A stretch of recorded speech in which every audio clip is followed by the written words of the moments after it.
Hello everyone, welcome to my channel, Bachelor Nation News. Fans Bachelor Grant Ellis met 25 women on his first night as the franchise's star, but one in particular stood out to him most. The winner of his first impression rose, Alexe Godin. Prior to the start of Grant's season, it was revealed that his first impression rose was going to have a twist, and that was revealed during his premiere episode as the women learned that whoever received it was also going to get the first one-on-one date of the season as well. And after Grant thought about it, he gave it to the woman who brought the no-drama llama to the mansion to meet him, Alexe Godin. On the episode, Alexe, 27, opened up slightly about her past, saying she grew up on a farm. Susanna repeatedly asks Pat McFadden about government failings, and while Grant will get to know her more on that first date, fans are already learning more about her. According to her ABC bio, Alexe hails from New Brunswick, Canada, loves traveling and playing beach volleyball, and is fluent in French.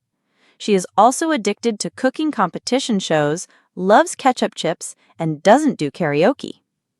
ABC says she is a pediatric speech therapist, and her LinkedIn page shows she received a master's degree in speech-language pathology from the University of Ottawa in 2022.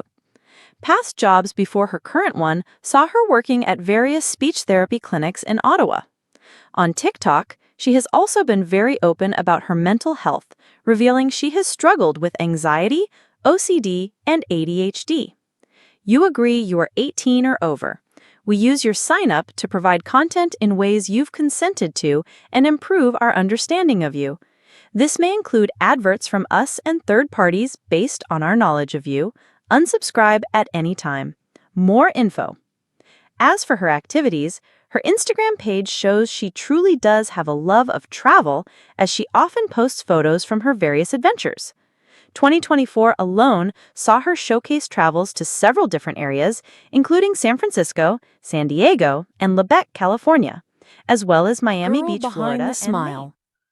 Before she stepped into the rose-scented mansion of The Bachelor, Alexe Godin was already changing lives. Just not in the way television audiences might expect. With her long auburn curls usually tied in a practical bun, Alexe spent her days kneeling beside tiny chairs in brightly colored therapy rooms, coaxing syllables from children who had yet to speak their first clear word. As a pediatric speech therapist in Montreal, Canada, she was revered in her field and adored by parents who called her a miracle worker. But behind the sparkle of her bright hazel eyes and gentle touch was a woman nursing her own wounds. A 6-year-long relationship had recently come to a messy end, leaving Alexe wondering if her professional success came at the cost of her personal happiness. When the casting call for The Bachelor Season 29 hit her inbox, forwarded by a mischievous cousin, Alexe laughed. They'd never cast a nerdy Canadian speech therapist, she said over wine and sushi. She was wrong. Entering the mansion. Alexe's entrance into the Bachelor mansion wasn't flashy. No fire breathers, no dancers, no gimmicks.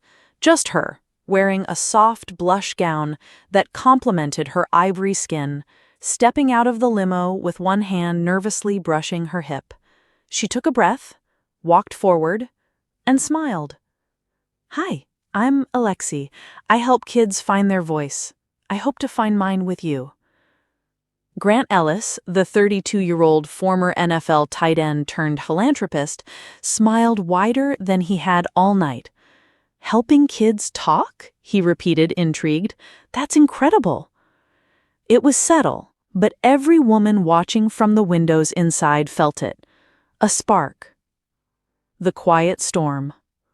Week 1 flew by, while others fought for screen time, clinking glasses, gossiping in corners, or pouting over stolen time.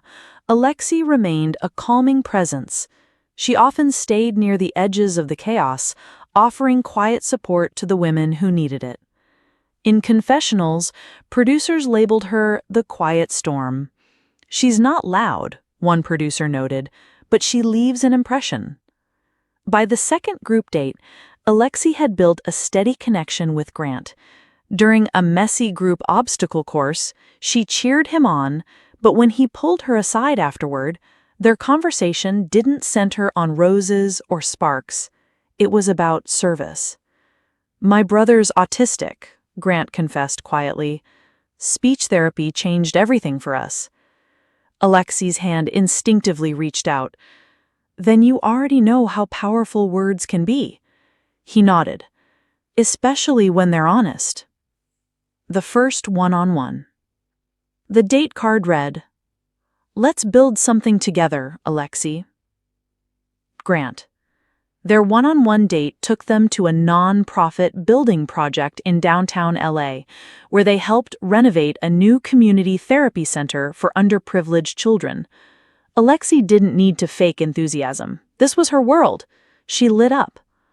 Watching her gently communicate with a non-verbal child brought Grant to tears. Later, over dinner on a rooftop, Alexe opened up. "I thought I'd be married by now. My ex, he said I was too invested in my work, that I made everything about the kids." Grant leaned forward. "Sounds like he didn't see how big your heart is." She blinked rapidly, surprised by how deeply that landed. That night, the kiss under the stars wasn't explosive. It was intentional, real, quiet, deep. The rising jealousy. By week 5, Alexe was a frontrunner, and everyone knew it. But not all the women were thrilled. Zoe McGrady, labeled the season's villain, took aim at Alexe with a venomous whisper campaign. "She's boring," Zoe sneered during a cocktail party.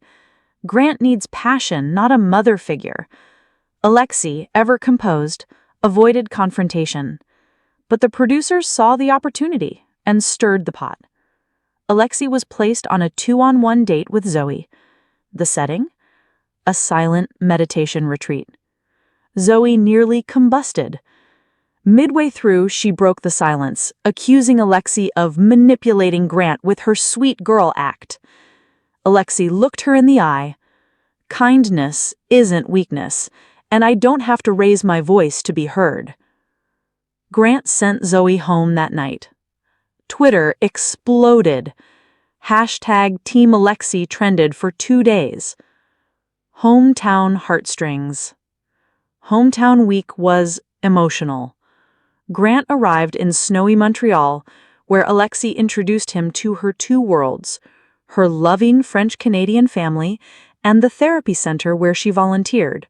One child, Amelia, clung to Alexe like a koala.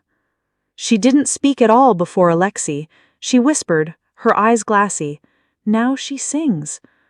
Watching Alexe in that setting stirred something primal in Grant. Later, sitting with her parents, Alexe's father grilled him gently. "You're charming, but do you understand what it means to love a woman who gives everything to others?" Grant nodded. "I don't just want her heart. I want to help carry it." Her father smiled. "Then you might just be the man she needs." Fantasy Suite Confessions. In the fantasy suite, Alexe admitted something vulnerable. "I was celibate for almost a year after my breakup. Not for any religious reason, I just wanted to reconnect with myself." Grant's eyes widened. "Funny," he said, "so was I." They laughed, and what followed wasn't just physical intimacy, it was emotional security, trust. Hours spent talking about childhood, grief, future goals, and what kind of parents they'd want to be. By morning, they weren't just a potential couple, they were partners. The final rose ceremony. Alexe stood on a wind-swept cliff in a pale champagne dress. She looked like something out of a watercolor painting, elegant, strong, and terrifyingly open. As Grant walked towards her, heart pounding, audiences around the world held their breath. "I came here hoping to find a connection," he began, voice shaking, "but I found a home. Alexe, you gave me the one thing I didn't know I was missing, peace. Her eyes filled. "You helped me find mine too," she whispered. And when he knelt, rose in hand, the answer was obvious. After the Final Rose. During the live After the Final Rose special, fans finally saw the couple reunited. Their chemistry? Undeniable. "We haven't spent a day apart since filming ended," Grant revealed. "I've even moved to Montreal." Alexe blushed. "And I've started taking football lessons, not very good ones." The host laughed. "So what's next for you two?" Grant glanced at Alexe. "We're launching a foundation together, supporting pediatric therapy centers across North America." Alexe nodded. "And we're taking it slow, but yes, we're very much in love." The audience roared. The couple kissed. Legacy of love. Months later, Alexe Godin wasn't just known as Grant Ellis's pick. She was a force of her own. Magazine covers dubbed her the smartest rose. A Netflix docuseries explored her work in speech therapy. She gave TED Talks. She became the face of inclusive education advocacy. And through it all, she stayed rooted in who she was, a woman who listened more than she spoke, who helped others find their voices, until she found hers. Her story wasn't just about romance. It was about resilience, purpose, and redefining what it means to win on and off screen.